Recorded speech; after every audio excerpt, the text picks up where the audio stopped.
আমল যদি আমরা না করতে পারি, আমল ছাড়া কোনো মানুষ মাপ পাবে না, আমল ছাড়া কোনো মানুষ অগ্রসর হতে পারবে না।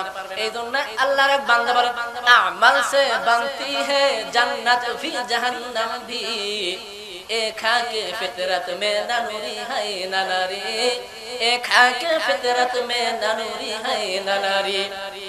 इखलास की अमाल जन्नत की हमरा, इखलास की अमाल जन्नत की हमरा, परहेज के मकासद जो तकवा से हासिल माद, परहेज के मकासद जो तकवा से हासिल माद, बेगैर जो अमाल हो इखलास ओ तकवा, बेगैर जो अमाल इखलास ओ तकवा, बर्बाद तेरी जिंदगी है ऊंच नजरमात, बर्बाद तेरी जिंदगी है ऊंच नजरमात। আমলের জিন্দেগি যদি না করতে পারি, আমল যদি না করতে পারি, আমাদের জিন্দেগি বরবাদ হয়ে যাবে, আমরা শেষ হয়ে যাব। আল্লাহ তাআলার কাছে যাইয়া কোনো জবাব দিতে পারবো না, কোনো কিছু করতে পারবো না। আমল হলো মানুষের সবচেয়ে বড় সম্পদ। আমল ছাড়া বান্দা যদি আল্লাহ তাআলার দরবারে যায়, তাহলে ওই বান্দাকে আল্লাহ তাআলা কখনো বান্দা বলে পরিচয় দিবেন না। আমাদের আমলের অবস্থা এরকম হয়েছে, হযরত মালিক বিন দিনার রাহমাতুল্লাহ আলাইহি স্বপ্নের মতো, তিনি একদিন স্বপ্নে দেখেন তার একটা ছোট্ট মেয়ে ছিল, এই মেয়েটা যখন ইন্তেকাল করলেন, মারা গেলেন, তখন তার শোকে তিনি কাতর হয়ে গেলেন। এমন অবস্থা, সবকিছু পরে তিনি ছেড়ে দিয়েছেন, পাগলের মতো হয়ে গেছেন, উন্মাদের মতো হয়ে গেছেন। একদিন কাঁদতে কাঁদতে কাঁদতে কাঁদতে যখন ঘুমায় গেলেন, ঘুমের ঘরে মালিক বিন দিনার রাহমাতুল্লাহ আলাইহি স্বপ্ন দেখেন, তিনি ঘুমের ভিতরে তাকে একটা বড় অজগর সাপ তাড়া করছে, তিনি দৌড়াচ্ছেন, দৌড়াতে একটা পাহাড়ের কিনারে চলে গেলেন। পাহাড়ের কিনারে যাওয়ার পর তিনি দেখেন একটা বৃদ্ধ লোক অতি সুন্দর সাদা পোশাক পরিহিত সেখানে দাঁড়িয়ে আছে। তাকে জিজ্ঞাসা করলেন, মুরব্বি, আমাকে তো সাপ তাড়া করছে, আমি এখন করব কি, আমার অবস্থা কি হবে? মুরব্বি বলে, বাবা, আমি তো বৃদ্ধ মানুষ, এই সাপের বিরুদ্ধে আমি কিছু করতে পারবো না, অতএব তুমি পাহাড়ের উপরে যাও, হয়তো তুমি কিছু সাহায্য পেতে পারো। মালিক বিন দিনার রাহমাতুল্লাহি আলাইহি পাহাড়ের উপরে চলে গেলেন। যা দেখেন পাহাড়ের পরে একটা অট্টালিকা, অনেক বালক বাচ্চা সেখানে খেলা করছে এবং তারা কিচির মিচির করছে, কথাবার্তা বলছে। একজন ব্যক্তি একজন মেয়ে বলেন, ও অমুক, তোমার বাবা আসছে, তুমি যাও একটু দেখা করে আসো। মালিক বিন দিনার রাহমাতুল্লাহি আলাইহির মেয়ে এগিয়ে আসলেন, বাবাকে সালাম দিলেন, বললেন, বাবা, আব্বা জান, আপনি কি ব্যাপার, এখানে আসলেন কিভাবে? তখন তিনি বললেন, মা, আমি তো এরকম অবস্থা, কাঁদতে কাঁদতে কাঁদতে কাঁদতে ঘুমিয়ে পড়েছি, ঘুমের ভিতরে আমাকে কোনো সাপ তাড়া করছে, আর এই অবস্থায় আমি এখানে আসছি।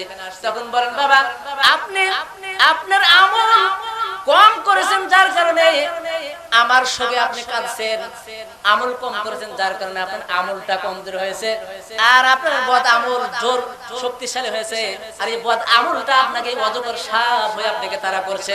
আর এই সাপের তাড়া খেয়ে আপনি যখন বৃদ্ধ লোকের কাছে আসলেন, এই বিদ্যাটা হলো আপনার নেক আমল কম করার কারণে এই আমলটা বৃদ্ধ হয়ে গেছে।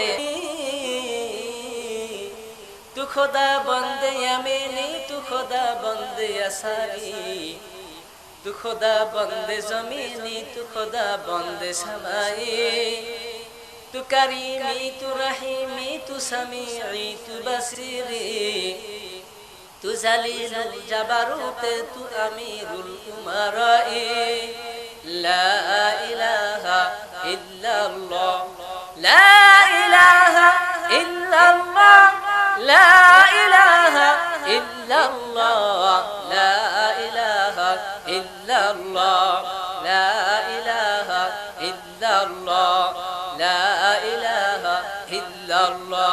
শুধু ঘুষ আর অবিচার, অন্যায় আর ব্যভিচার, নারী ধর্ষণ, নারী হরণ, মানুষ খুনে কাঁদছে বাংলার জমিন। বিদায় নিতে চলেছে আজ নবীজির রক্তে মাখা দিন। ডিশলাইনার টেলিভিশন, ইন্টারনেট আর মোবাইল ফোন কেড়ে নিল মানুষের মন। খোদার কালাম লাঞ্ছিত হয়ে কাঁদছে রাত্রি দিন। বিদায় নিতে চলেছে আজ নবীজির রক্তে মাখা দিন। বট বৃক্ষ গুলশমহল কেঁদে এলো তার গাছে কদু। মৌমাছিরা কার আদেশে মৌচাকে দেয় মধু। শিমল গাছে কে দিল রে নরম নরম তুলা। চৈত্র মাসে কার আদেশে জমিন মাঝে ধোলা, কেবা হলো দিবারাত্রি দক্ষিণা হিমেল বায়ু, কোথা থেকে পেলি রে তুই তোর জীবনের আয়ু, কেবা দিল তোর মুখের হাসি অথই মধুর কথা,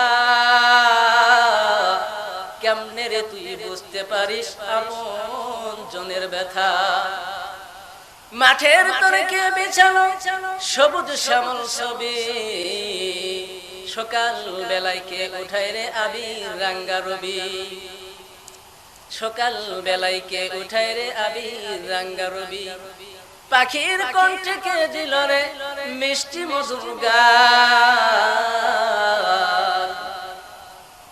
হিসাব করে দেখো রে মানুষকে সব কিছু হলো আল্লাহ তাআলার দান, লা ইলাহা ইল্লাল্লাহ লা ইলাহা ইল্লাল্লাহ লা ইলাহা ইল্লাল্লাহ লা ইলাহা ইল্লাল্লাহ লা ইলাহা ইল্লাল্লাহ লা ইলাহা ইল্লাল্লাহ। আলহামদুলিল্লাহ, সমস্ত প্রশংসা ও তারিফ সেই মহান রব্বুল আলামিনের জন্য যে আল্লাহ তাআলা আমাদেরকে দয়া করে মায়া করে হায়াতের জিন্দেগিতে বাঁচিয়ে রেখেছেন এবং মহতি জালসায় সামিয়ানার নিচে এসে বসার তৌফিক দান করেছেন। সেই মহান রব্বুল আলামিন দরবারে সমস্যারে একবার শুকরিয়া আদায় করে নিই সবাই আলহামদুলিল্লাহ। এই যে শুকরিয়া আদায় করলাম, আল্লাহ তাআলা বলেন লা ইন শাকারতুম লা আযীদান্নাকুম ওয়া লা ইন কাফারতুম ইন্না আযাবি লাশাদীদ। একবার শুকরিয়া আদায় করলাম, আল্লাহ তাআলা আমাদের বরকত দান করলেন। আল্লাহ তাআলা বলেন যে শুকরিয়া আদায় করে আমি তার নিয়ামতকে আরো বাড়াই দিই। সুবহানাল্লাহ। শুধু কি তাই, যদি কোনো বান্দা নিয়ামতের না শুকরিয়া আদায় করে তো আল্লাহ তাআলা বলেন তার থেকে আমি নিয়ামত ছিনিয়ে নিই এবং একই ক্ষান্ত থাকেন না, বলেন যে তার জন্য আমি শক্ত আযাবের ব্যবস্থা করে রেখেছি। সুবহানাল্লাহ। এই জন্য আমরা শুকরিয়া আদায় করলাম, কোনো ভূমিকা নয়, সরাসরি আলোচনায় যেতে যাই। শুকরিয়া আদায় করলে আল্লাহ তাআলা বান্দাকে কি পুরস্কার দেন এবং শুকরিয়া না করলে আল্লাহ তাআলা বান্দাকে কি রকম আযাবের ভিতরে ফেলেন, কি রকম অসুবিধায় ফেলেন, তার একটু আলোচনা করি। আল্লাহ রাসূল সাল্লাল্লাহু আলাইহি ওয়াসাল্লাম বনি ইসরাঈলের তিনজন ব্যক্তির ঘটনা আলোচনা করেছেন। কিতাবের ভিতরে হাদিসের ভিতরে আসছে, রাসূল আকরাম সাল্লাল্লাহু আলাইহি সাল্লাম থেকে বলেন ওই যুগে তিনজন ব্যক্তি, একজন ছিলেন কুষ্ঠরোগী, তার সারা গা একদম পচে গিয়েছিল, খসে গিয়েছিল, দুর্গন্ধে মানুষ তার কাছে যেতে পারত না। আল্লাহ তাআলা বললেন এই লোকটাকে তুমি পরীক্ষা করো, ফেরেশতা পাঠিয়ে দিলেন। আর একটা লোক ছিল মাথায় তার চুল নাই, একদম টাক পরা, এই কারণে মানুষ সমাজে সে যেতে পারত না, এই জন্য তিনি খুব অসুবিধায় ছিলেন। একটা ব্যক্তি ছিল অন্ধ।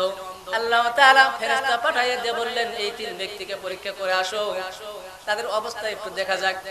ফেরেশতা আসলেন কুষ্ঠরোগীর কাছে, কুষ্ঠরোগীকে বললেন ও আল্লাহর বান্দা তুমি কেমন আছো, তোমার অবস্থা কি? বলে ভাই আপনি তো দেখছেন আমার সারা গা ঘায়ে পচে গেছে, আমি কুষ্ঠরোগী, মানুষ সমাজে আমি যেতে পারি না, মানুষ আমাকে ঘৃণা করে, দূর দূর করে তাড়িয়ে দেয়। বলে তুমি কি চাও?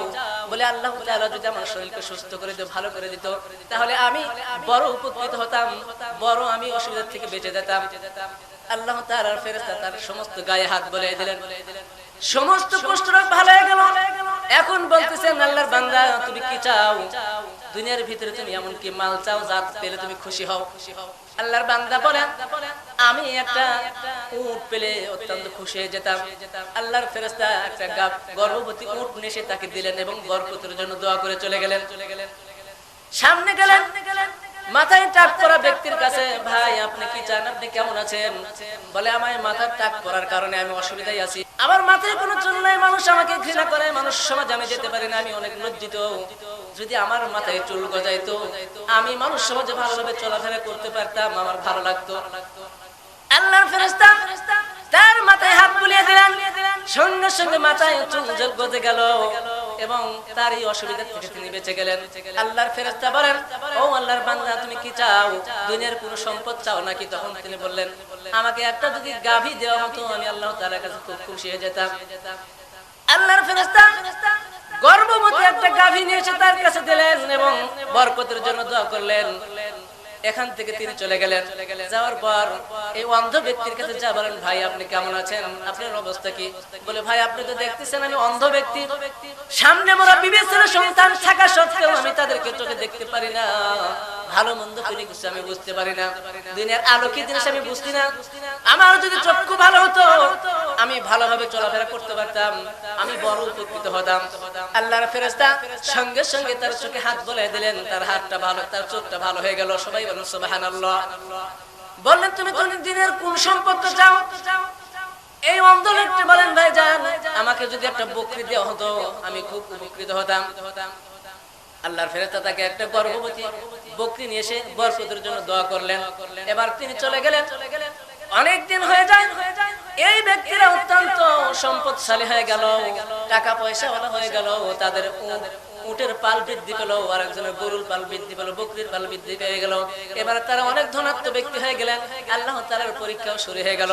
আবার ফেরেশতা আগের রূপে এসে বলতেছেন, যাকে প্রথম উট দিয়েছিলেন, বলেন ভাই জান আপনি তো কুষ্ঠ রোগী ছিলেন, আপনার অবস্থা অত্যন্ত করুণ ছিল, আপনি যখন ধনাত্ম ব্যক্তি হয়ে গেছেন আপনার অবস্থাও ভালো হয়ে গেছে, আমি একজন মুসাফির পথের ভিতরে এসে আমার সব সামান হারিয়ে ফেলছি, একটা উট যদি শহরের জন্য আমাকে দিতেন আমি অত্যন্ত ভাব খুশি মনে অসুবিধা দূর হয়ে যেত, আমি বাড়িতে যেতে পারতাম, যদি আপনি আমাকে একটা উট দেন। এই ব্যক্তি নাশুকরিয়া করলো, বলে না না, আমার বাপ দাদা 14 গোষ্ঠীর থেকে আমরা ধনাঢ্য ব্যক্তি ছিলাম, আমার বাপ দাদার উত্তরসূরি থেকে আমি সম্পদ পেয়েছি, আমার কোনোদিন কুষ্ঠরোগ ছিল না, আর আমি কোনোদিন সম্পদ ভিখারি ছিলাম না। এই না স্বীকার করার কারণে আল্লাহর ফেরেশতা দোয়া করলেন, যদি তুমি মিথ্যা বলো তাহলে তোমার অবস্থা যেন পূর্বের মতো হয়ে যায়। সবাই বলেন নাউজুবিল্লাহ। সঙ্গে সঙ্গে তার অবস্থা পূর্বের মতো হয়ে গেল, কুষ্ঠরোগে ভরে গেল, তার সম্পদ নষ্ট হয়ে গেল। না শুকরিয়া করার কারণে আল্লাহ তাআলা তার উপর বেজার হয়ে যান। লা ইন শাকারতুম লা আযীদান্নাকুম ইন্না আযাবি লাশাদীদ। আল্লাহর আযাব দুনিয়াতেও শুরু হবে, মৃত্যুর পরে কিয়ামতের ময়দানে তার আযাব শুরু হয়ে যাবে না শুকরিয়া করার কারণে। একবার যদি কোনো বান্দা আলহামদুলিল্লাহ বলে শুকরিয়া আদায় করে, আলোচনা আসছে দুনিয়ার ভিতরে যত ফাঁকা জায়গা আছে এই সমস্ত জায়গা আল্লাহ তাআলা তার বান্দার আমলনামায় সব লিখে দেন। সবাই বলেন সুবহানাল্লাহ। তাই তো কবি বলেন, বাকিয়ামত গর্ব গুইয়াম সি কালাম, সদকিয়ামত বগদার মদিনা তামাম, কুফরে নিয়ামত নিয়ামতে আরদুকুনাম, শুকরে নিয়ামত আরকাফাত বিরুকুনাত, আলহামদুলিল্লাহ কদ্দার খায়রা ওয়া কবালা, والشكر لمن صور حسنا وجمالا، فرد صمد عن صفة الخلق بريء، رب الأزل خلق الخلق كمالا، لا جد ولا ند ولا حرد لمولى، الآن كما كان ولم يلقى زوالا، لا قبل ولا بعد ولا وقت زمانا، لا حاجة ولا مانع لله تعالى، لا تشرك بالله ولا رب سواه، لا تشرك بالله ولا رب سواه، لا والد ولا ولد ولا أم ولا خالا، আর শামস কমর সুরখে বলি আঞ্জুম আখতার, দস্তজি বলাওয়াতি ও সাহরা ও সমুন্দর, মোর মুলক দাম করি তোর কবুতর, শাম শহর জুলমত দো আহমর আজগর, गुलजार गुलो बुर्ज शजर किसने बनाया, तालेब मायसी क्या होयो सो जिसने बनाया। এজন্য শুকরিয়া আদায় করতে হবে। শুকরিয়ার এত গুণ, আল্লাহ তাআলা বিরাট মুসিবত থেকে শুকরিয়া আদায় করলে আল্লাহ তাআলা মুসিবত দূর করে দেন। এজন্য বেশি বেশি করে শুকরিয়া আদায় করতে হবে। দ্বিতীয় ব্যক্তির কাছে আল্লাহর ফেরেশতা যায় বলে, ও আল্লাহর বান্দা, তুমি তো আগের অবস্থা এরকম ছিল, তুমি তো মাথায় টাক পড়েছিলা, এখন তুমি ভালো হয়ে গেছো, তোমার সম্পদ অনেক হয়ে গেছে, আমাকে কিছু একটা গাভী দাও, আমি এই বিপদ থেকে যেন উদ্ধার হতে পারি। এই ব্যক্তি বলে না, আমিও পূর্বের থেকে আমার বাপ দাদারা সম্পদশালী ছিল, আমার কোনো সম্পদের অভাব ছিল না, আমি তোমাকে কোনো কিছু দিয়ে সাহায্য করতে পারবো না, আমারই অনেক প্রয়োজন আছে, আমি অনেক অভাবে, আমার অনেক কিছুর প্রয়োজন আছে। এই চলে গেল। বলতেছে তুমি যদি মিথ্যা কথা বলো তাহলে আল্লাহ তাআলা তোমাকে আবার পূর্বের অবস্থায় ফিরে দিক। সঙ্গে সঙ্গে এই ব্যক্তির অবস্থা পূর্বের মতো হয়ে গেল। তৃতীয় ব্যক্তি অন্ধ ব্যক্তির কাছে যায় বলে, ও ভাই, আমি তো এরকম বিপদে পড়ছি, তুমি তো আগে এই অবস্থায় ছিলে, অন্ধ ব্যক্তি ছিলা, তোমার ধন সম্পদ হয়েছে, তুমি ভালো হয়ে গেছো, আল্লাহর শুকরিয়া আদায় করো এবং আমাকে কিছু ধন সম্পদ, কিছু টাকা পয়সা আমাকে দাও। এই অন্ধ ব্যক্তি বলে, ভাই জান আপনি ঠিক বলেছেন, আমি তো গরিব ছিলাম, অন্ধ ছিলাম, আল্লাহ তাআলা আমাকে ধন সম্পদ দিয়েছে, সম্পদশালী করেছে, আমি আজ শুধু এই সম্পদের ভিতরে আপনার যা প্রয়োজন, আমার যত সম্পদ দেখতেছেন, যা যা আপনার প্রয়োজন সব আপনি নিয়ে যান। যদি আপনি সবগুলো বকরি নিয়ে যান, সব সম্পদ নিয়ে যান, আমি কোনোদিন আপনাকে বাধা দেব না, আপনি সব নিয়ে যেতে পারেন, কারণ আল্লাহ তাআলা আমাকে দিয়েছে, আপনি নিয়ে যেতে পারেন, কোনো রকম কোনো আমার বাধা থাকবে না। আল্লাহর শুকরিয়া আদায় করলেন এবং নিজের কৃতজ্ঞতা স্বীকার করার কারণে আল্লাহর ফেরেশতা বললেন, ও আল্লাহর বান্দা, আমার কিছুর প্রয়োজন নাই, তোমাদের তিনজনকে আল্লাহ তাআলা পরীক্ষার জন্য পাঠিয়েছিলেন, আর পরীক্ষায় তুমি পাস করেছো, আগে দুইজন ফেল করেছে, এইজন্য আল্লাহ তাআলা তোমার সম্পদ তোমাদের রেখে দিল, এবং যা কিছু আল্লাহ তাআলা তোমাকে পুরস্কৃত করেন। সবাই বলেন সুবহানাল্লাহ। এইজন্য সম্পদের সুস্থতার সবকিছুর শুকরিয়া আদায় করতে হবে। আল্লাহর দরবারে যদি কৃতজ্ঞতা আদায় করি, কৃতজ্ঞতা স্বীকার করি, শুকরিয়া করি, তাহলে আল্লাহ তাআলা আমাদেরকে বরকত দান করবেন এবং আল্লাহ তাআলা আরো যাদা খয়র দান করবেন। লোভ করা যাবে না, লোভ থেকে নিজেকে ফিরায় রাখতে হবে। আর সমস্ত কিছু ধ্বংসের মূল হলো লোভ। লোভ যদি মানুষ করে তাহলে ধ্বংস হয়ে যাবে। আপনারা ইতিহাস শুনেছেন, ঈসা আলাইহিস সালামের সময় এক ব্যক্তি ছিল, এই ব্যক্তি ঈসা আলাইহিস সালামের সফর সঙ্গী হয়ে গেল। ঈসা আলাইহিস সালামের সঙ্গে যখন সফরে চলছিলেন, যেতে যেতে ঈসা আলাইহিস সালামের কাছে 3টা রুটি ছিলেন। রুটি 3টা বের করে 2টা রুটি তিনি খেলেন, একটা রুটি ব্যাগের উপর রেখে, ব্যাগের ভিতরে রেখে তিনি পানি খাওয়ার জন্য নদীর কিনারায় চলে গেলেন। পানি খেয়ে চলে আসলেন। আসার পরে এসে দেখেন একটা রুটি নাই। তার সঙ্গীকে জিজ্ঞেস করুন, ভাইজান এই রুটিটা কোথায়? তখন বলতেছে, আমি তো উঠি নাই, আমি এই রুটির খবর রাখি না। তখন তার সফর সঙ্গীকে নিয়ে সামনে চললেন। সামনে যেতে যেতে একটা জঙ্গলের পাশে 2টা হরিণের বাচ্চা দেখে হরিণের বাচ্চাকে ডাক দিলেন, ও হরিণের বাচ্চা, আল্লাহর হুকুমে আমার কাছে চলে আসো। হরিণের বাচ্চা আসলেন, তাকে জবাই দিলেন, সুন্দর করে ভুনা করলেন, পাকালেন এবং তারা দুইজন মিলে খেলেন। খাওয়ার পর এই হাড্ডিগুলো সবকিছু একত্রিত করে আবার বললেন, হে হরিণের বাচ্চা, আল্লাহর হুকুমে তুমি জিন্দা হয়ে যাও। হরিণের বাচ্চা জিন্দা হয়ে আবার জঙ্গলের ভিতরে চলে গেল। এইবার সফর সঙ্গী করে, ভাইজান যেই রুটিটা আমি রাখছিলাম, এখন বলেন যে মুজিজা আপনি দেখালেন, যে আল্লাহ তাআলা এই মুজিজা দেখালো, তার কসম দিয়ে বলি বলেন এই রুটিটা কে নিয়েছে? সফর সঙ্গী বলে, আমি জানি না, আমি রুটি নেই নাই। আবার পথ চললেন। কিছুদূর যাওয়ার পর সফরের ভিতরে একটা নদী বাঁধলো। এই নদীর কোনো নৌকা নাই, পার হওয়ার কোনো ব্যবস্থা নাই। এই লোকটার হাত ধরে নদীর উপর দিয়ে হেঁটে চলে গেলেন, নদীর পার হয়ে যা বললেন, ভাইজান নদীতে নৌকা ছাড়া আমরা এই নদীর উপর দিয়ে হেঁটে আসলাম, পানি আমাদেরকে ডুবাতে পারলো না। এই মুজিজা দেই আল্লাহ তাআলা দেখালেন, তার কসম করে বলছি, তুমি বলো রুটিটা কোথায়? এই লোক আবার বলে, না আমি জানি না। এবারে যেতে যেতে মরুভূমির পথ যেতে একটা মরুভূমির ভিতরে যায় কিছু বালু একত্রিত করলেন আল্লাহ নবী ঈসা আলাইহিস সালাম। বালুগুলোকে একত্রিত করার পর আল্লাহ তাআলাকে বললেন, আল্লাহ এই বালুকে স্বর্ণে পরিণত করে দেন। এই বালুটা স্বর্ণে পরিণত হয়ে গেল। এই স্বর্ণগুলোকে 3টা ভাগ করলেন। 3টা ভাগ করার পরে একটা ভাগ তিনি বললেন, একটা ভাগ আমার জন্য, আর একটা ভাগ তোমার জন্য, আর একটা ভাগ হলো যে ব্যক্তি রুটি নিয়েছে এই ব্যক্তির জন্য একটা ভাগ। তখন সফর সঙ্গী বললেন, ভাইজান এই রুটিটা তো আমি নিয়েছিলাম। তাহলে লোভ তাকে ধ্বংস করে দিল, লোভের জন্য। তখন বললেন, এই সব স্বর্ণ এখন আমি তোমাকে দিয়ে গেলাম, ভাগার দরকার না, সব স্বর্ণ আমি দিয়ে গেলাম। লোভে পড়ে গেল সে। ঈসা আলাইহিস সালাম চলে গেলেন। এইবার তিনি বসে বসে ওখানে বসে আছেন। জঙ্গল থেকে 2জন ব্যক্তি বের হয়ে আসলো। আসার পর দেখে এই অবস্থা, স্বর্ণের একটা ঢিবি, একটা পাহাড়ের মতো স্বর্ণ পড়ে আছে। এই 2জন চিন্তা করলাম, এই ব্যক্তিকে যদি আমরা মারতে পারি তাহলে সব স্বর্ণ আমাদের হয়ে যাবে। পরিকল্পনাই ব্যক্তি বুঝতে পারলো, বলছে, ভাই মারামারি কোনো প্রয়োজন নাই, আমরা যদি মারামারি করি হার জিতের ব্যাপার আছে, হেরেও যেতে পারি, জিততেও পারি। অতএব হার জিতের কোনো বিষয় না যাইয়া আমরা 3জনে স্বর্ণগুলোকে সমান ভাগে ভাগ করে নিই। কিন্তু তার আগে কথা হলো, একজন বাজারে গিয়া কোনো কিছু খাদ্য কিনে নিয়ে আসি, নিয়ে আসার পর খায়া দিয়ে আমরা বন্টন করে নিয়ে যাব। 2 ব্যক্তি চিন্তা করে ঠিক বলেছে কথা। এক ব্যক্তি বাজারে পাঠাইলেন, বাজারে যাওয়ার পরে কিছু খাদ্য কিনলেন। এই ব্যক্তি এখন চিন্তা করতেছে, এই স্বর্ণগুলো যদি আমার একার হতো তাহলে খুব ভালো হতো, টাকা পয়সার মালিক আমি হয়ে যেতাম। তখন তিনি চিন্তা করলেন, এর ভিতরে বিষ মিশে দিই, 2জন খেয়ে মারা যাবে আর আমি সমস্ত সম্পদ নিয়ে যাব। এখন এই 2জন চিন্তা করেন, এই দুইজন বলতেছে যে বাজারে গেছে তাকে সম্পদের ভাগ দেওয়া যাবে না, স্বর্ণের ভাগ দেওয়া যাবে না। বলে কি করা হবে? আসার সঙ্গে সঙ্গে তাকে আমরা হত্যা করে ফেলবো। এবার যখন চলে আসছে দুইজন কোনো কিছু বুঝতে না দিয়ে এই বাজারওয়ালা ব্যক্তিকে ধ্বংস একদম মেরে ফেলছে, কতল করে দিয়েছে। কতল করার পরে দুইজন আনন্দের চিত্তে ওই খাদ্যটুকু খাওয়া শুরু করে দিয়েছে। খাদ্য না ফুরাতেই তারা মৃত্যুর কোলে ঢলে পড়েছে। লোভ তাদেরকে ধ্বংস করে দিয়েছে। যখন এইভাবে মৃত্যুর মুখে ঢলে পড়লো, স্বর্ণের ঢিবিগুলো 3 ভাগে পড়েছে, লাশগুলো এরকম ছিটানো অবস্থায় পড়ে আছে। আর স্বর্ণ কেউ নিতে পারলো না। ঈসা আলাইহিস সালাম আবার ফেরার পথে দেখলেন এই অবস্থা, স্বর্ণের ঢিবিগুলো ওইভাবে পড়ে আছে, কিন্তু মানুষগুলো ছিটানো অবস্থায় পড়ে আছে। এই জন্য লোভ মানুষকে ধ্বংস করে। লোভ করা যাবে না। লোভ যতক্ষণ পর্যন্ত আমাদের ভিতর থেকে পরিত্যাগ না করতে পারবো, এতক্ষণ পর্যন্ত আমরা মুমিন মুত্তাকি খাঁটি বান্দা হতে পারবো না। আমলের জিন্দেগি যদি করতে চাই, আমলওয়ালা ব্যক্তি যদি হতে চাই, আল্লাহ পর্যন্ত যদি পৌঁছতে চাই, আমাদেরকে লোভ ত্যাগ করতে হবে, হিংসা ত্যাগ করতে হবে, বিদ্বেষ ত্যাগ করতে হবে। এগুলো যদি আমরা না করি আমাদের আমলের জিন্দেগি আমরা করতে পারবো না।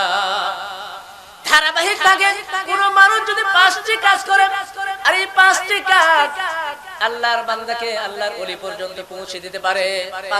5টি কাজ কি বলবো? ভালো করে শুনবেন।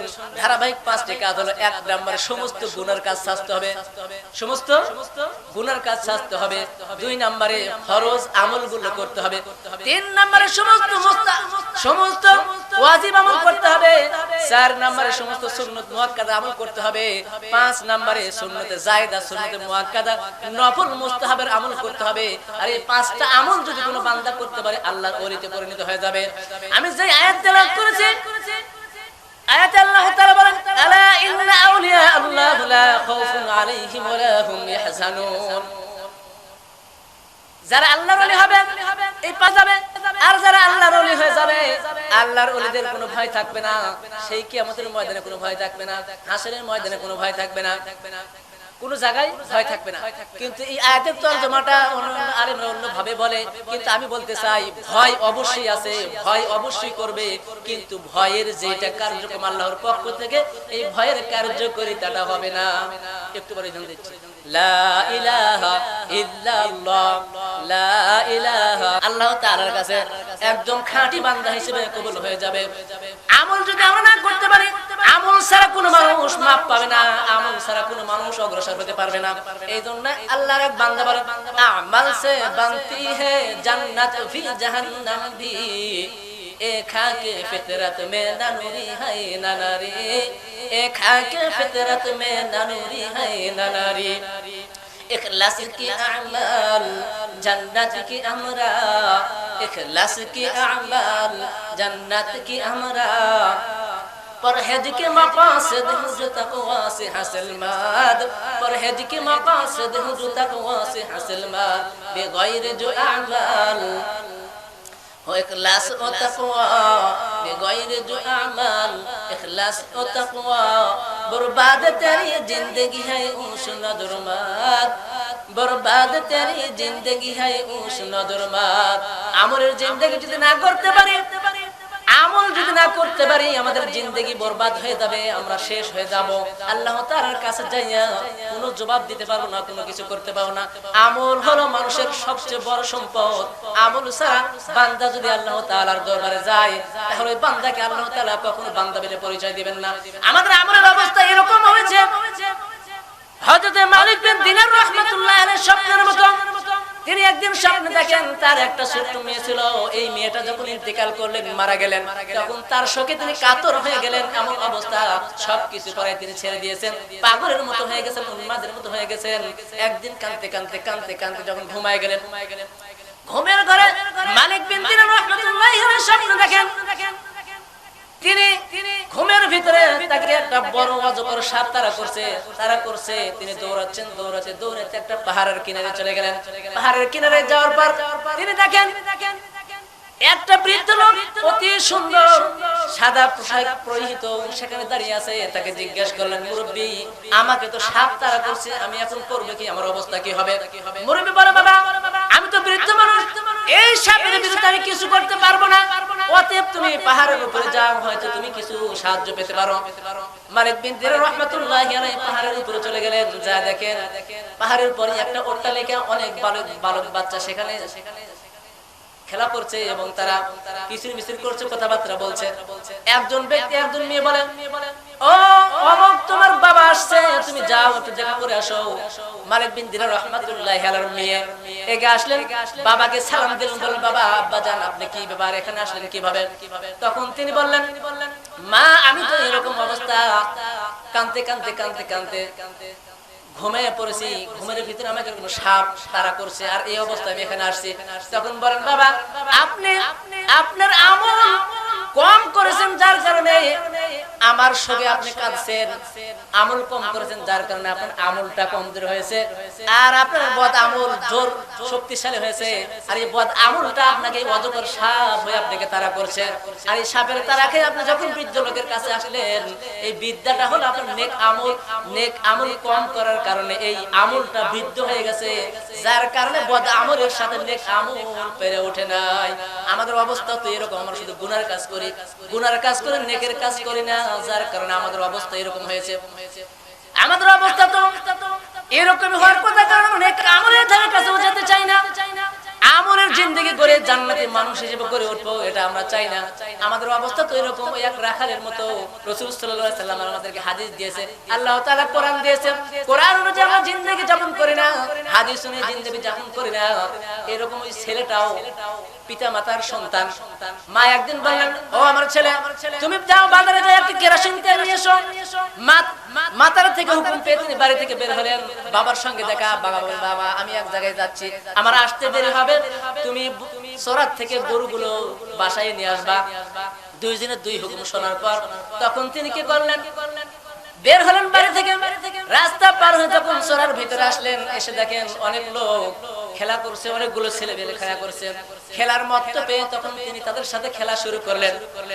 খেলা করতেছেন খেলতে খেলতে খেলতে খেলতে তার সন্ধ্যা গড়িয়ে গেল। এইদিকে মাতার হুকুম, তিনি মাতার কথা ভুলে গেছেন, পিতার হুকুম ভুলে গেছেন।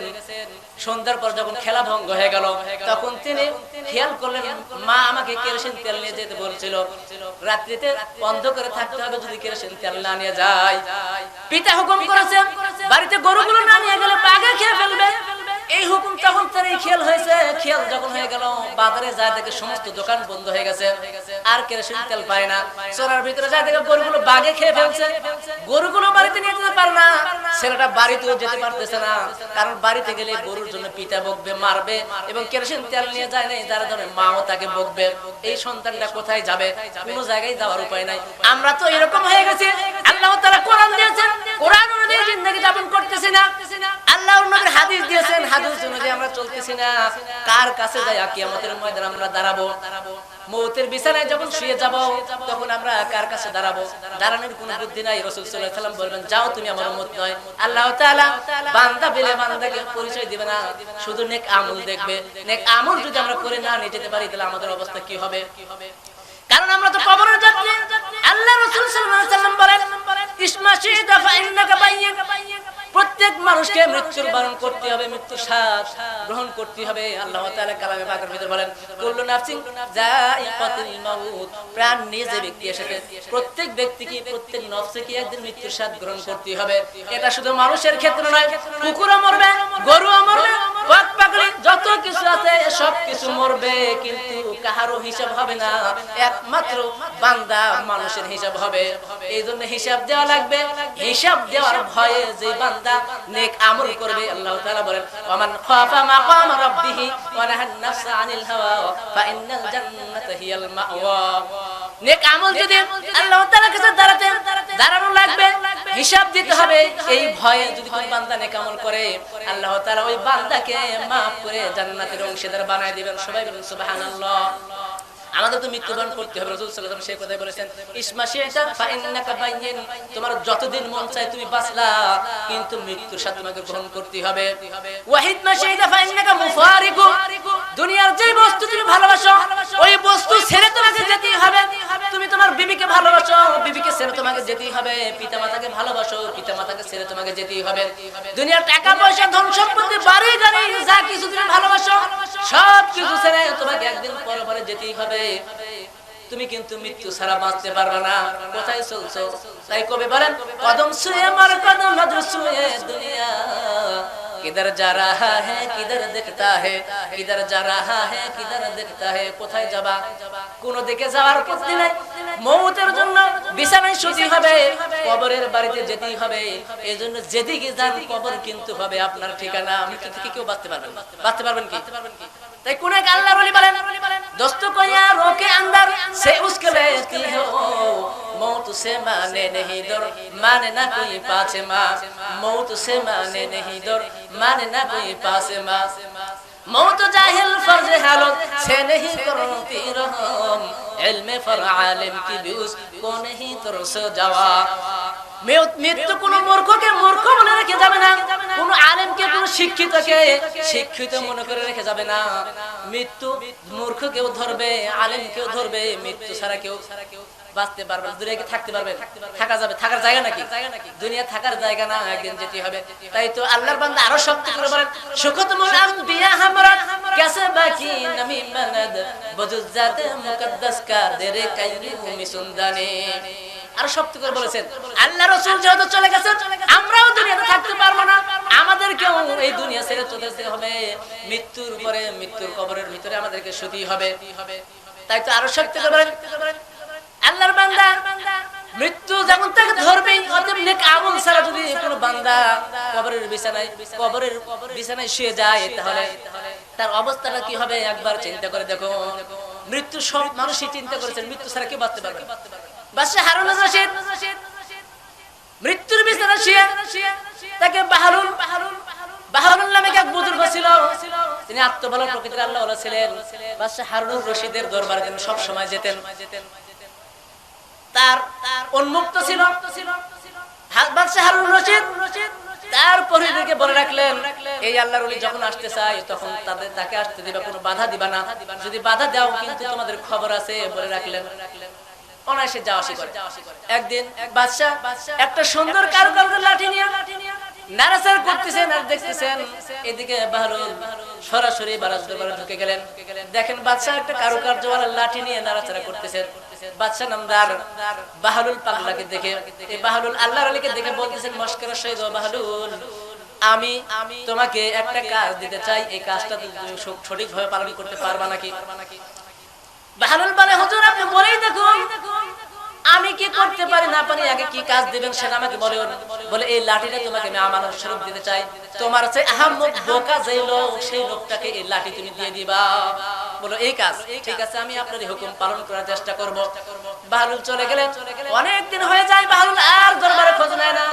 একদিন তিনি শুনতে পারলেন বাদশা হারুন রশিদ মরণের পথের যাত্রী, আর মনে হয় ঘুরবেন না। তখন তিনি খবর পাওয়ার সঙ্গে সঙ্গে বাদশা হারুন রশিদের দরবারে চলে এলেন। সালাম দিলেন, বললেন বাদশা নামদার কি অবস্থা, আপনি কেমন আছেন? বলতেছে কি আর থাকবো, এখন তো লম্বা সফর, যেই জায়গায় যাব এই সফরের প্রস্তুতি নিতে হবে। এখন তো আমাকে মৃত্যু ধরবে, মৃত্যুর পথে যাত্রী আমি মনে হয় আর বাঁচবো না। বলো ঠিক আছে হুজুর, আপনি যখন আর বাঁচবেন না তাহলে এই সফরের জন্য আপনি কি প্রস্তুতি নিয়েছেন? আগে কতগুলো সৈন্য পাঠাইছেন, খাদ্য সামগ্রী কত কি পাঠাইছেন, অসুখ বিসুখের জন্য কি ব্যবস্থা করেছেন, কত কি সৈন্য পাঠাইছেন? বলে তুমি একটা আহাম্মক বোকা, তুমি তো জানো মৃত্যুর পরে মানুষ ওই জায়গাতে কোনো কিছু আগে প্রেরণ করতে পারে না। বলে আমি দেখেছি ছোট থেকে ছোট সফরে আপনি অনেক কিছু সরঞ্জামাদি করেছেন, আগে মাল সামানা পাঠিয়ে দিয়েছেন, সফরের জন্য কোনো সমস্যা না হয় তার জন্য খাদ্যদ্রব্য যা যা দরকার, সৈন্য সামন্ত যা যা দরকার সবকিছু আপনি পাঠাইছেন। কিন্তু এই লম্বা সফরে আপনি যাবেন, সেই সফরে আপনি কোনো কিছু পাঠাবেন না, তা কি হয় নাকি? বলে বাহরুল এই জন্য তোমাকে আমি আহাম্মক বলি, বোকা বলি, কারণ মৃত্যুর পর কবরে কোনো কিছু পাঠানো যায় না। যায় নাকি? কোনো কিছু পাঠানো যায় না, এই জন্য তোমাকে আমি বোকা বলি। তখন বাহরুল এই লাঠিটা দিয়ে বলেন, হুজুর বহুদিন আগে একটা আমানত আমাকে দিয়েছিলেন, আর এই আমানতটা আজকে আমি আপনাকে ফিরে দিতে চাই। সেটা হলো এই লাঠি, কারণ আপনি বলেছিলেন আপনি আমার চাইতে আহাম্মক যাকে পাবা তাকে লাঠিটা দিবা। আমি এতদিন বন জঙ্গল পাহাড় পর্বত দেশ দেশান্তর গ্রামগঞ্জ সবকিছু চষে বেরিয়েছি, কিন্তু আমার চেয়ে আহাম্মক ব্যক্তি আর পাই নাই। আমি দেখলাম আমার চাইতে আহাম্মক ব্যক্তি হলো আপনি। বাদশা হারুন রশিদ থমে গেছেন, ব্যাপার কি? আমি সবচেয়ে আহাম্মক, কথাটার মানে বুঝলাম। বলতেছেন আমি দেখেছি এত সবর করেছেন, সবরের যা যা দরকার সবকিছু করেছেন। আপনি মৃত্যুর পথের যাত্রী, মৃত্যুর কবরে যাবেন, আর কবরের জন্য আপনি কোনো সামানা জোগাড় করেন নাই, কোনো কিছু আগে প্রেরণ করেন নাই। তাহলে আপনি তো সবচেয়ে বড় আহম্মক, এই জন্য আপনাকে লাঠিটা আমি দিয়ে দিলাম। কি কথা দেখেন। আর আমরা কি করতেছি? এই বাদশাহ হারুনুর রশিদ মৃত্যুর পথের সময় তার ছেলেকে ডাকিয়ে বলে, বাদশাহ হারুনুর রশিদ কিন্তু সাধারণ কোনো মানুষ ছিলেন না, তিনি একজন কোরআনের হাফেজ ছিলেন। কোরআন মুখের সামানা জোগাড় করিয়ে নিয়ে আসিও। আল্লাহর ওলি বলেন, हारून कहा वक्त रहिल अपनी पसर से, जाएगा कभी तू भी ऐसी रहे गुजर से, जाएगा कभी तू भी ऐसी रहे गुजर से, पोशीदा है काफिर की नजर से मलकुल मौत, लेकिन नहीं पोशीदा मुसलमान की नजर से। বলতেছে যে আমি চলে যাচ্ছি, তোমাকে আসতে হবে, সাবধান হয়ে আসিও। তুমি নিজের আমল গুছিয়ে তারপরে কবরের বিছানায় তুমি শুইও, এর আগে শুইও না। বাদশা হারুনুর রশিদ যদি এত করে চিন্তা করতেন, এত বাদশা, আর আজকে আমরা পথের ফকির, আমাদের কি আছে? টাকা পয়সা, হাতের ময়লা, একদিন আছে তো কাল নাই, আজকে থাকতে কালকে নাই। এই জিনিসটা আমরা এত বড় বাহাদুরি করতেছি, এত বড় তাকাব্বুরি করতেছি, অথচ আমরা কবরের কথা কিছু চিন্তা করতেছি না। আমরা তো দুমুখো সাপ। আমরা যখন মুসলমানদের ধর্ম অনুষ্ঠানে যাই তখন আল্লাহ আল্লাহ বলি, আর যখন খ্রিস্টান কাফের বেদুইন হিন্দুদের অনুষ্ঠান হয় তখন আমরা তাদের কাছে নমস্কার নমস্কার রাম রাম বলি। অনেক আছে আমার দেখা জিনিস, তারা তাদের সাথে হরি হরি হরি বল রাম রাম বলতে থাকে। এজন্য তো আল্লাহ রাসূল সাল্লাল্লাহু আলাইহি ওয়াসাল্লামের সঙ্গে মুনাফিকরা ছিল, তখন মুনাফিকরা আল্লাহ রাসূলের সামনে যখন আসে বলে, ইয়া রাসূলুল্লাহ হাবিবাল্লাহ, আমরা তো আপনার সঙ্গে আছি, ওদের সাথে এমনি মেলামেশা করি। আর যখন ওই কাফেরদের সঙ্গে মেলামেশা করে তখন বলে, আমরা তো আপনার সঙ্গে আছি, আমরা ওর সাথে যাই এমনি শুধু তাদের কিছু কার্যকলাপ দেখার জন্য। এরা মুনাফিক, আমরা তো সে মুনাফিক হয়ে গেছি। তাই তো আল্লাহর বান্দা, এক আল্লাহর বান্দা বলেন, হাফিজাকার আসরিকাহি সালাকুল্লাহ খাসুআম বা মুসলমান আল্লাহ আল্লাহ বা বেরাম রাম রাম। যখন আমরা হিন্দুদের ধর্মে, হিন্দুদের কোন অনুষ্ঠানে যাই তখন রাম রাম বলি, আবার মুসলমানের যখন ধর্মের কাছে যখন ইসলামী আলোচনায় যখন যাই তখন আমরা আল্লাহ আল্লাহ বলি।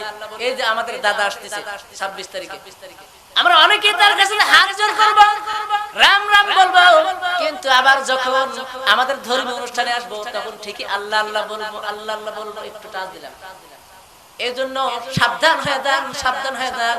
কবরে যখন শুইবেন তখন কিন্তু দাদাগিরি আর চলবে না, দাদাগিরি থাকবে না।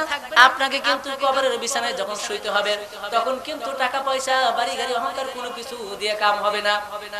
তাই তো আল্লাহ তাআলা বলেন, ওয়ালাকাদ যারানা লিজাহান্নামা কাসীরাম মিনাল জিন্নি ওয়াল ইনস লাহুম কুলুবুন লা ইয়াফকাহুনা বিহা। আল্লাহ তাআলা আয়াতের ভিতরে বলেন, তোমাদেরকে আমি কান দিয়েছি শ্রবণ করার জন্য, হৃদয় দিয়েছি অনুভব করার জন্য, এবং চক্ষু দিয়েছি দেখার জন্য। যারা ইসলামের কথাকে দেখে না, শুনে না, বোঝে না, এরা হলো উলাইকা কাল আনআমি বাল হুম আদাল। এরা হলো চতুষ্পদ জন্তুর চাইতে অধম, এরা হলো চতুষ্পদ জন্তু এবং তার চাইতে নিকৃষ্ট। আমরা সব কিছু জানি, সব কিছু বুঝি, তারপরেও কোরআনের আলোচনা শুনতে চাই না, কোরআনের দিকে আসতে চাই না। এই যে মাদ্রাসার আলোচনা চলতেছে, এই মাদ্রাসার আশেপাশে অনেক গ্রাম আছে, আমাদের এই গ্রামে অনেক লোক আছে, ছেলে মেয়ে আছে, কিন্তু এই মাদ্রাসাতে কোরআন শরীফ পড়ানোর জন্য আমরা দিই না, কারণ এর কদর আমরা বুঝি না। এর কদর যদি বুঝতাম তাহলে আমাদের সন্তানাদিকে মাদ্রাসায় পড়তে দিতাম। মাদ্রাসায় পড়ানোর কি দাম সেদিন কিয়ামতের দিন বোঝা যাবে। আসলে দুনিয়ার মানুষ পরকালের দাম কিছু বোঝে না। এই জন্য একজন বুজুর্গের ইতিহাস বলি, একজন ছোট্ট বাচ্চা আবু হানিফা রাহমাতুল্লাহি আলাইহি মাদ্রাসা খুলেছেন। মাদ্রাসার আশপাশ দিয়ে যাওয়ার রাস্তা, ছোট্ট একটা বাচ্চা প্রতিদিন ওখান দিয়ে যায় এবং ওই মাদ্রাসায় বসে বসে কোরআনের আলোচনা শুনে এবং কোরআন পড়ানোওয়ালা তাদের সাথে সাথে থাকে, তাদের আলোচনা শুনতে থাকে, কোরআন পড়া শুনতে থাকে। এই কথাগুলো শুনতে থাকেন এবং কোরআনের কথা তার ভালো লাগে। এখন এই যে কাজ করার জন্য তার মা তাকে পাঠায়, মা দেখে প্রতিদিন দেরি করে করে যায়, কারণ কি ব্যাপার, কি দেরি করে যায় কেন, খোঁজ নিয়ে দেখে এই মাদ্রাসায় তখন তিনি যায়, যার পরে টাকা পয়সা পায় না, রোজগার করতে পারে না। তখন হুজুরকে এসে বলে, হুজুর আমার সন্তানকে কেন আপনি লস করান, আপনি কেন আমার ছেলেকে কামাই রোজগার করতে দেন না, আমার সংসার অভাব, সে যদি কামাই করে নিয়ে আসে তাহলে আমি কিছু সচ্ছল ভাবে চলতে পারি, এদিকে কান দেন, সচ্ছল ভাবে চলতে পারি, আর সচ্ছলতা যদি ফিরে আসে তাহলে আমি সন্তানের দিনে ভালোভাবে খেতে পারি। বলতেছে তুমি তোর কদর বোঝো না, ছেলেটাকে মাদ্রাসায় দাও, দিলে পরে তুমি কদর বুঝবা মাদ্রাসার অবস্থা কি। তখন সন্তানকে নিয়ে নেন, মাদ্রাসায় নিয়ে নিলে লেখাপড়া করতেছে, কিন্তু মার সন্তানকে মাদ্রাসায় পড়াতে চায় না। সন্তান বলতেছে হুজুর আমাকে তো মা পড়াতে চায় না। বলে তোমার মা এর কদর বোঝে না, এর কদর যদি বুঝতো তাহলে তোমাকে পড়ানোর জন্য না করতো না। তখন ইমাম আবু হানিফা রাহমাতুল্লাহ আলাইহি তাকে এখানে পয়সা দিলেন, যাওয়ার বলতে তুমি যাও খেওয়া পার হয়ে বাজার থেকে একটা কিছু কিনে নিয়ে আসো। তিনি গেলেন খেওয়া পারের জন্য। খেওয়া যায় যখন বললেন আমাকে পার করে দেন, খেওয়ালা বলতেছে ভাই টাকা দাও। বলে আমার কাছে টাকা নেই, 1 পয়সা আছে, এটা দেওয়া যাবে না, বাজার থেকে কিছু ক্রয় করে নিয়ে আসতে হবে। বলে না আমি তোমাকে টাকা ছাড়া পারাপারের ভাড়া ছাড়া আমি তোমাকে যেতে দিব না। এভাবে অনুনয় বিনয় করার পরে বলতে আমি তোমাকে কোরআন পড়া শোনাইতেছি, হাদিস পড়া শোনাইতেছি, তুমি আমাকে যেতে দাও। বলে না পারের করি ছাড়া তোমাকে আমি যেতে দিতে পারবো না, নৌকা ভাড়া না দেওয়া পর্যন্ত তোমাকে আমি ওই পারে নিয়ে যাবো না, অতএব তুমি ফিরে যাও, ফিরে আসো। হুজুরকে সে বলতে হুজুর আমাকে তো পার করলো না টাকা ছাড়া, 1 পয়সা তো আমি দিয়ে দিই, তাহলে বাজার করবো কি দিয়ে? হুজুর বলেন ঠিক আছে তোমাকে 1 পয়সা দেওয়া হলো, আর একটা মূল্যবান বস্তু দিয়ে তাকে বললেন যাও এই বস্তুটা তুমি সমস্ত বাজার ঘুরবা, কিন্তু কারোর কাছে বিক্রি করবে না, কে কত টাকা বলে সেটা তুমি এসে আমার কাছে বলবে। নিয়ে গেলেন বাজারের ভিতরে। প্রথম বাজারে গেলেন, যার পরে একজন বলে ভাই এই জিনিসটা আপনি কি নেবেন নাকি? এর কি জিনিস নিয়ে দাও, এর আমি সে কদর বোঝে নাই, ওই জিনিসটা কি সেই কদর বোঝে নাই। আরেক জায়গায় দোকানে তা বলতেছে ভাই এই জিনিসটা নেন, দাম দিতে চাই 1000। বলে না আমি দিতে পারবো না, আরো কিছু দাম আছে নাকি? বলে না। আরেক দোকানে গেছে, সে বলছে 5000। এবার আরেক দোকানে গেছে, সে বলছে 10000। এইভাবে সর্বোচ্চ শেষের দোকানে যে গেছে সে অনেক দাম বলছে, কিন্তু সে দেয় নাই। নিয়ে আসছে হুজুরের কাছে, এসে বলছে হুজুর এই ঘটনা, এত কিছু দাম বলছে, সর্বোচ্চ মূল্য এই ব্যক্তি বলছে ধরুন 50000 টাকা সর্বোচ্চ মূল্য। বলে বাবা এর কদর কেউ বুঝে না, এটা এমন একটা জিনিস, এটা একটা হীরার টুকরা, এর কদর যদি জোহরির কাছে দেওয়া যায় জোহরি বুঝবে, অন্য কেউ বুঝবে না। কাদের গাওহাব শাহ বেদানাত ইয়া বেদানাত জাওহারি, কাদের বুলবুল বুল বেদানাত ইয়া বেদানাত শাহপুরি, কাদের গাওহাব শাহ বেদানাত ইয়া বেদানাত জাওহারি। জোহরির মূল্য কি জোহরি ছাড়া বুঝে না, হীরা মানিকের মূল্য কি জোহরি ছাড়া বুঝবে না, বাগানের কি কদর ফুলপরি শাহপুরি ছাড়া বুঝবে না, আর মৌচাকে যে মধুর যেই মজা সেটা মৌমাছি ছাড়া কেউ বুঝবে না। এই মাদ্রাসায় সন্তানদেরকে পড়ালে কি উপকার হবে সেটা একমাত্র কিয়ামতের ময়দান ছাড়া কোনো মানুষ বুঝতে পারবে না। সন্তানাদিকে কোরআনী শিক্ষা দেন, তাহলে কিয়ামতের ময়দানে পিতামাতা হিসাবে নূরের টুপি আপনাদের মাথায় পরানো হবে। আমরা তো পড়তে চাই না পিতামাতাকে, আজকে আমরা পিতামাতা হয়েও সন্তানদেরকে এই এলেমী শিক্ষা দ্বীনি শিক্ষা শিক্ষিত করতে চাই না। আমরা ডাক্তার বানাতে চাই, ইঞ্জিনিয়ার বানাতে চাই, বড় বড় শিক্ষিত বানিয়ে তাদেরকে বড় বড় চাকরির জন্য দিতে চাই, কিন্তু মাদ্রাসায় পড়ানোওয়ালা আমরা বানাতে চাই না। কারণ তারা বলে যে মাদ্রাসার শুধু দাওয়াত খেয়েই শেষ করে দেয়, তারা শুধু মিলাদ করে শেষ করে দেয়, দোয়া করে শেষ করে দেয়। দেখেন কোন আলেম, কোন একজন হাফেজ বসে আছে নাকি? সে কিছু কিছু হলো মসজিদের মুয়াজ্জিনি করে, মসজিদে ইমামতি করে তার জীবন যাপন সুন্দরভাবে করছে, অল্প টাকা দিয়েও তাদের সংসার সুন্দরভাবে চলে। কিন্তু কোটি কোটি টাকা কামাই করে তাদের সংসারে কোনো শান্তি নাই, আছে নাকি? এজন্য দুনিয়ার আমল করে যেতে হবে। দুনিয়া যদি সুখ শান্তি পেতে চান তাহলে সন্তানদেরকে কোরআনী শিক্ষা শিক্ষিত করতে হবে। আল্লাহ রাসূল সাল্লাল্লাহু আলাইহি ওয়াসাল্লাম বলেন খায়রুকুম মান তাআল্লামাল কুরআন ওয়া আল্লামাহু, পৃথিবীর ভিতরে সবচেয়ে দুই ব্যক্তি উত্তম যে নিজে কোরআন শিক্ষা করে এবং অপরকে শিক্ষা দেয়। এই মাদ্রাসায় যারা পড়ে তারা উত্তম, যেই হুজুর পড়ায় সেই উত্তম। শুধু এই মাদ্রাসার না, সব মাদ্রাসা হুজুররাই সবচেয়ে উত্তম ব্যক্তি। সব মাদ্রাসার শিক্ষক সন্তানরাই যারা লেখাপড়া করে তারা সবচেয়ে উত্তম। উত্তম ব্যক্তিদের সাথে আপনারা বসছেন এখানে, আজকে আপনারা উত্তম হয়ে গেছেন, সবাই সুবহানাল্লাহ। এই জন্য বেশি বেশি করে আলেম ওলামাদের মজলিসে বসতে হবে, আলেম ওলামাদের কাছে থাকতে হবে। আল্লাহ তাআলা বলেন ইয়া আইয়ুহাল্লাযীনা আমানু তাকুল্লাহা ওয়া কুনু মা'আস সাদিকিন। ও আমার ঈমানদার বান্দা বান্দীরা, তোমরা আল্লাহকে ভয় করো। যদি আল্লাহকে ভয় করো, ওয়া কুনু মা'আস সাদিকিন, তোমরা সাদিকিন সলিহিন বান্দাদের সঙ্গী হয়ে যাও। আর সাদিকিন সলিহিন বান্দাদের সঙ্গী হলে কি হবে? আল্লাহ তাআলার এক বান্দা বলেন যদি কোনো মানুষ সাদিকিনদের সঙ্গী হয়ে যায় তো এক মুহূর্ত কাল যদি কোনো বান্দা আল্লাহ ওয়ালিদের কাছে, আল্লাহর কোরআন হাদিস ওয়ালাদের কাছে যদি বসে 12 বছর বেরিয়ে নফল ইবাদত করলে যেই সওয়াব হবে বান্দার আমলনামায় ওই পরিমাণ সওয়াব আল্লাহ তাআলা দিয়ে দিবেন। সুবহানাল্লাহ। ছোট্ট একটা ঘটনা বলি, শেখ সাদি রাহমাতুল্লাহি আলাইহি গোসল করার জন্য একজন গোসলখানার ভিতরে গেছেন, যা দেখেন কোথা থেকে যেন সুঘ্রাণ আসে। আল্লাহর ওলি শেখ সাদ রাহমাতুল্লাহি আলাইহি খেয়াল করলেন কোথা থেকে গন্ধ আসে, তিনি বুঝতে পারছেন না। চতুর্দিকে তাকান, ডানে তাকান, বামে তাকান, সামনে তাকান, পিছনে তাকান, কোনো কিছুই দেখা যায় না। ভালো করে খেয়াল করে দেখেন একটা মাটির ঢিলা দেখা যায়। এই মাটির ঢিলা তিনি বুঝতে পারেন নাই, কাছে গেলেন, মাটির ঢিলাটাকে হাতে নিলেন, নিয়ে নাকের কাছে নিলেন, দেখেন মাটির ঢিলা থেকে সুন্দর ঘ্রাণ আসে। কিন্তু ফার্সি কবি ছিলেন, কবির সুরে তিনি বলেন, গোলে খুশবু ইয়াদার হাম্মা মেরুজেদ প্রসিদা সুদসতে মাহবুবে বদস্তাম বদু গাফতাম কেমেশকে আবিরি কি আজবুয়ে দিলাবি যে তুমাস্তাম বগফতামান গোলে নাসি জবুদাম ওয়ালাকিন মুদ্দাতে বাগুল নাশুস্তাম জামালে হাম নাসি দরমান আসরকার ওয়াগরনা মান হুমা খাকাম কে হাস্তাম একদাস নামের দরে বসিয়া হেরিনো মাটির ঢিলা হাতে নিয়া সুকিদাম দেখিলাম রয়েছে সুবাস মেলা কহিল ডাক দিয়া কস্তুরী তুমি ওগো তুমি কি আতুরদা তোমার গায়েতে সুবাস ভরা ওগো তুমি কি গলিচিতা মাটি ডাক দিয়া বলে সব কিছু আমি নহি আমি অতি নিচু মাটি ফুলের সাথে থাকিয়া তাহার সুবাসে হইলাম ঘাটি সবাই বলেন সুবহানাল্লাহ ভেতরে যে সব সলে তো আদ বেরিয়া সবতে সলে তোরা সলে কুরাত সবতে সলে তোরা তলে কুলাত থাকো বাদো আমো আতিশ বন্দা আম বামানে তু মুর্দা বাহক জিন্দা আম আউলিয়ারা কারে উকবা ইখতিয়ার জাহেলারা কার দুনিয়া ইখতিয়ার। এইজন্য মাদ্রাসা ওয়ারাদের সঙ্গে বসতে হবে, সাদিকিন মুত্তাকিন আল্লাহর ওলিদের সঙ্গে বসতে হবে। আর যদি আমরা বসি তাহলে তাদের মতো আমরা দামি হয়ে যাব। আজকে আমরা ইসলামকে এমন একটা পর্যায়ে নিয়ে গেছি, ইসলামকে আমরা ইসলাম মানতেছি না, আমরা নিজেদের মন গড়া ভাবে ইসলামকে মানতেছি। কিভাবে মানতেছি? একজন তাবলীগ করতেছি, একজন জামাত করতেছি, একজন মাদ্রাসা করতেছি, একজন পীর মুরিদি করতেছি, এভাবে ইসলামকে মেনে নিয়েছি। আসলে ইসলাম এটা নয়, সব মিলে কিন্তু ইসলাম। আল্লাহর ওলি আশরাফ আলী থানভী রাহমাতুল্লাহি আলাইহি তার কিতাবের ভিতরে লেখেন, 3-5 জন কানা হাতি দেখতে গেছে, হাতি দেখতে যায় কানা মানুষ হাতির গায়ে হাত দেয় দেখছে, একজন হাতির সুরে হাত দেয় দেখছে, একজন হাতির পায়ে হাত দেয় দেখছে, একজন হাতির পেটে হাত দেয় দেখছে, একজন হাতির কানে হাত দেয়। সবজন এক জায়গায় আসার পর হুড়োহুড়ি লেগে গেছে।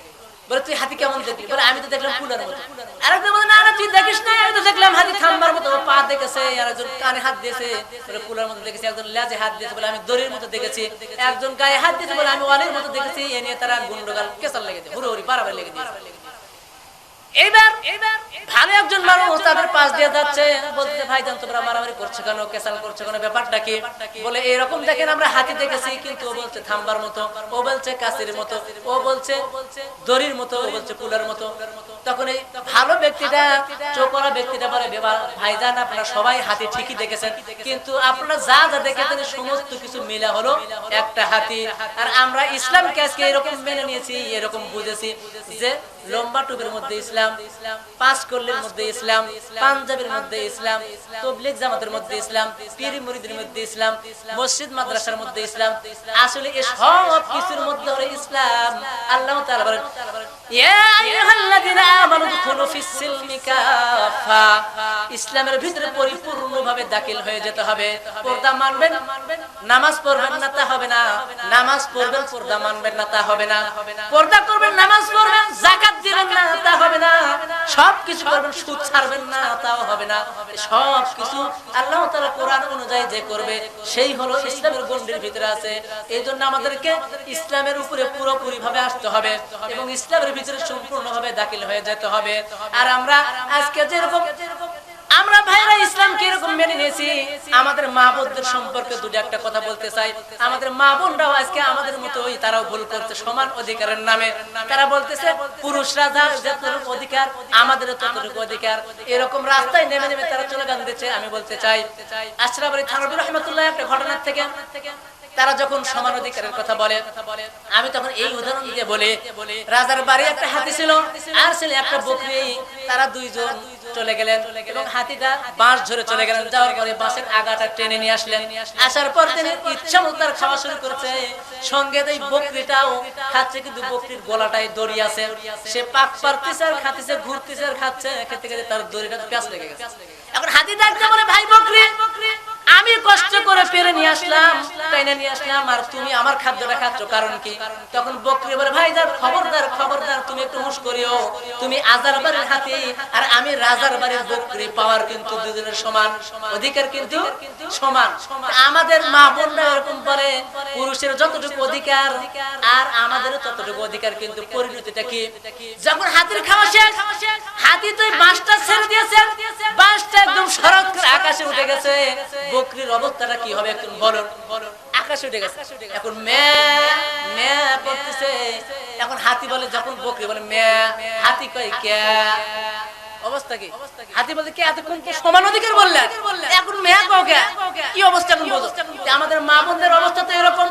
আমাদের মা বোনদেরাও সমান অধিকারের নামে আজকে আমাদের উপর সেই দোষারোপ করতে, কিন্তু আল্লাহ তাআলা অধিকার দিয়েছেন। পুরুষের যতটুকু অধিকার, মেয়ের কিন্তু তার চেয়ে অর্ধেক অধিকার, এটা কিন্তু আল্লাহ তাআলা দিয়ে দিয়েছেন।